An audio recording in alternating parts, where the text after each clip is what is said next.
அன்பு தமிழ் நெஞ்சங்களுக்கு வணக்கம்.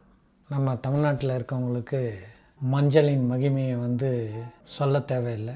ஆனால் இந்த காணொலியில் நான் அதை சொல்ல வேண்டிய கட்டாயத்துக்கு வந்துட்டோம். ஏன்னு சொன்னால் மஞ்சளை பெண்களும் உபயோகப்படுத்துறதில்ல, சமையல்லையும் யாரும் உபயோகப்படுத்துறதில்ல. எல்லாரும் இன்னைக்கு ரெடிமேட் மசாலா துகள்களை யூஸ் பண்ணுறாங்க. மஞ்சப்பொடியை சேர்க்கறதே கிடையாது. இன்னும் சில பேர் மஞ்சப்பொடியை சேர்த்துக்கிட்டா லிவர் கேன்சர் வரும்னு ஒரு நம்பிக்கையோடு இருக்கிறாங்க. என்கிட்டயே வினவுனாங்க, இது மாதிரி மஞ்சள் பொடியை சேர்த்தா லிவரில் கேன்சர் வந்துடும். யார் சொன்னதுன்னா, இந்த லிவர்லேருந்து தான் பித்தம் சுரக்குது, அதுவும் மஞ்சள் கலரில் இருக்குது, இந்த மஞ்சள் பொடியை சேர்க்குறனால அந்த பித்தமும் தடைப்படும், அது தடைப்படுறனால உள்ளுக்குள்ளே கேன்சர் வந்துடும் அப்படின்னு தன்னைத்தானே ஒரு கற்பனையான ஒரு கதைக்கு போயிருக்காங்க. எனவே தான் இந்த பதிவில் மஞ்சளினுடைய பெருமைகளை சொல்லணும்னு விருப்பப்படுறேன்.